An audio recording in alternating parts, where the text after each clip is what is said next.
오늘 소개할 사람은 유명한 여성 재즈 보컬리스트 빌리 할리데이입니다. 여러분 왜 살다 보면 처음 듣는 곡인데 한번 들으면 절대 잊혀지지 않는 곡이 있잖아요.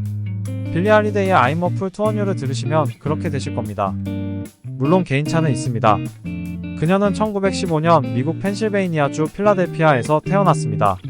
필라델피아는 형제의 땅이란 뜻으로 아델프가 형제란 뜻이고 필이 사랑이란 뜻입니다. 하지만 빌리는 일생 동안 단 한 번도 제대로 된 사랑을 받지 못했는데 그녀의 성장 과정이 매우 불우했었죠. 그 어머니는 13살의 흑인으로 거리의 여자였습니다. 그리고 아빠는 16살의 해리스였지만 진짜 아빠는 누군지 알 수가 없었죠. 그래서 그녀의 어머니는 빌리가 그녀와는 다른 사람이 되기를 바랬어요. 그래서 지은 빌리의 원래 이름 엘리노라 고프 해리스인데 엘리노라는 빛이란 뜻이고 고프는 빨간색을 의미합니다. 해리스는 헨리의 아들이란 뜻으로 사람을 말합니다. 예전 아스날에 유명했던 축구선수 앙리가 같은 단어군입니다. 그녀는 어머니의 성을 따라 엘리너 페이건으로 불렸어요. 하지만 당시 가난한 흑인 부모를 벗어나긴 힘들었죠.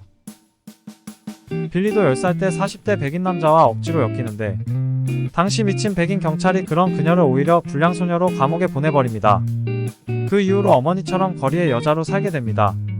하지만 그것도 과분했는지 미국의 대공황이 왔을 때 거리의 일을 접어야 했고 우연히 나이트클럽의 댄서로 오디션을 보러 갔지만 춤을 전혀 몰라서 떨어지게 됩니다.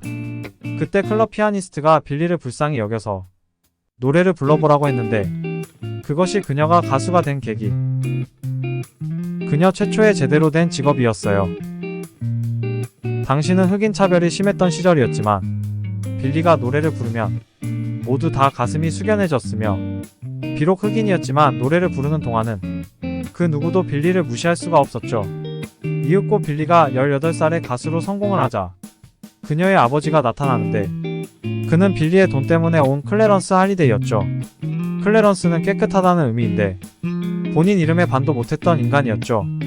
프랑스에서는 클레어라고 유명한 월간지인 마리 클레르나 영화 테이큰에서 악당 중간 보스였던 싱클레어와 같은 흔한 이름들이 있습니다. 그는 빅밴드 플래처 핸더슨 악단의 벤조 연주자였는데 빌리가 가수로 성공을 하자 그녀를 딸로 인정했었죠. 하지만 그건 단지 어린 빌리의 돈 때문이었죠.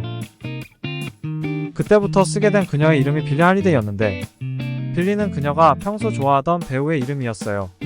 빌리는 힘센 시골 남자를 말하는데 원래 의미는 두꺼운 정도의 의미로 옛날 미국 표현 중에 힘만 센 시골 남자를 부를 때 힐빌리라고 합니다.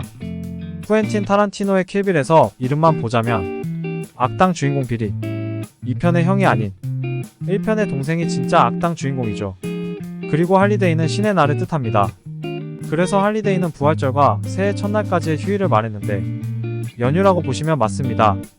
일반적으로 자주 쓰는 베케이션은 루틴한 본인 인생 말고 다른 삶을 즐기는 것으로 아무것도 안하고 쉬든지 어디론가 멀리 떠나는 것을 말합니다. 그리고 할리는 성스러운의 의미로 신과 연관되어 있습니다. 비슷한 신과 연관된 단어로 프랑스어로는 디망시이고 에스파뇰에서는 도밍고가 있습니다. 스페인의 유명한 가수 플라시도 도밍고가 같은 단어입니다. 그리고 신이시여 어디로 가시나이까? 라고 할 때 커바디스 도미네라고 하는데 도미네가 같은 단어군입니다. 빌리는 그런 불우했던 암울한 인생 속에서 한 줄기 빛처럼 아팠던 그녀의 영혼을 담아서 노래를 했는데 어느덧 뉴욕의 클럽에서 인기를 끌기 시작했었죠. 그 후 1933년 즈음 당시 스윙의 왕이라 불렸던 베니 굿맨과 음악평론가였던 존 해먼드의 도움으로 18살 어린 나이에 음반을 내었는데 그것이 빌리가 가수로 성공한 계기가 된 것이었습니다. 그 후에 빌리는 결혼을 했지만 첫 남편은 마약쟁이라 그녀도 마약에 빠집니다. 그 후에 또 두 번째 남편과 결혼했는데 그도 마찬가지로 그녀를 돈으로만 여겼었죠. 그리고 빌리가 노래를 부를 때 좋아했던 것 한 가지가 있었는데 그것은 옷을 잘 차려입고 노래를 부르는 것이었어요. 그런 그녀를 사람들은 레이디 데이로 불렀는데 그녀는 그 애칭을 아주 좋아했었죠. 어릴 때부터 거리에 일을 했고 평생 흑인으로 무시당하던 빌리는 숙녀인 레이디를 좋아했었죠.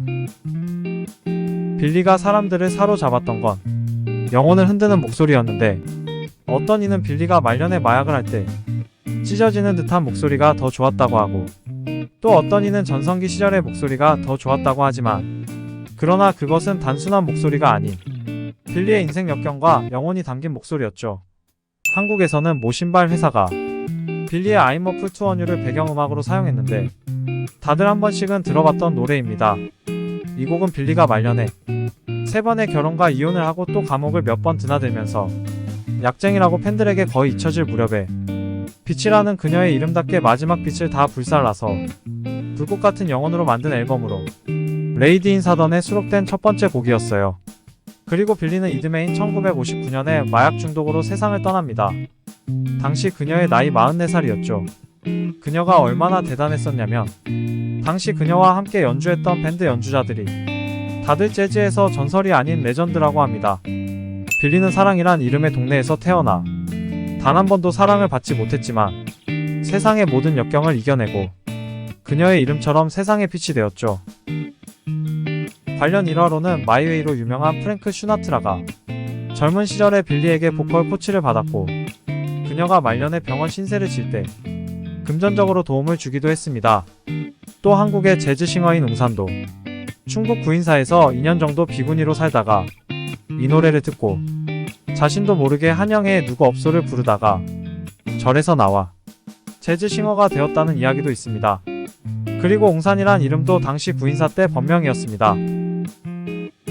구독과 좋아요는 콘텐츠 제작에 큰 힘이 됩니다. 부탁드립니다. 꾹뻑.